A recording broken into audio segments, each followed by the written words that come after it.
పుట్టినరోజుని ఎలా పడితే అలా జరుపుకోకూడదు.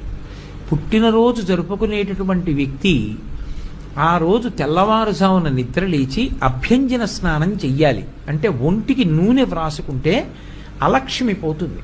ఆ నూనె అలదుకొని తలస్నానం చేస్తారు.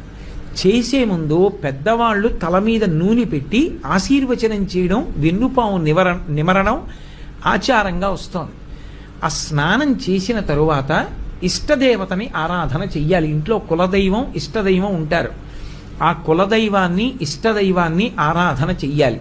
చేసిన తరువాత ఆవు పాలలో బెల్లం ముక్క, నల్ల నువ్వులు ఈ మూడు కలిపినటువంటి పదార్థాన్ని మౌనంగా తూర్పు దిక్కుకు తిరిగి కూర్చుని 3 మార్లు చేతిలో ఆచమనం చేస్తే ఎలా తింటామో అలా 3 మార్లు వేసుకుని లోపలికి పుచ్చుకోవాలి. 3 మార్లే.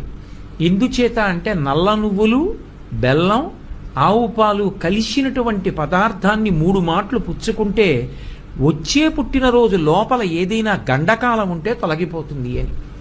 కాబట్టి ఈ 3 పదార్థములు కలిసినటువంటి దాన్ని చేతిలో వేసుకుని 3 మార్లు పుచ్చుకోవాలి. పుచ్చుకున్న తర్వాత 7 చిరంజీవులు ఉంటారు. అంటే వాళ్ళు పుట్టుక చేతనే చిరంజీవిత్వాన్ని పొందారు. ఇంకా కొంతమంది చిరంజీవిత్వాన్ని సాధించుకున్న వాళ్ళు ఉన్నారు. సాధించుకున్న వాళ్ళు కాదు, పుట్టుకతో చిరంజీవులైన వాళ్ళు.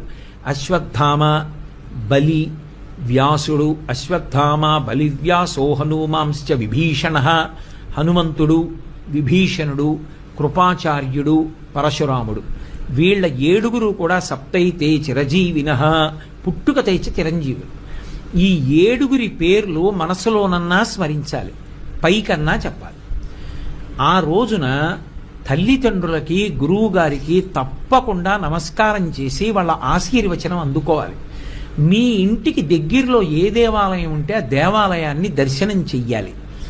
చక్కగా మృష్ణాన్న భోజనం చెయ్యవచ్చు.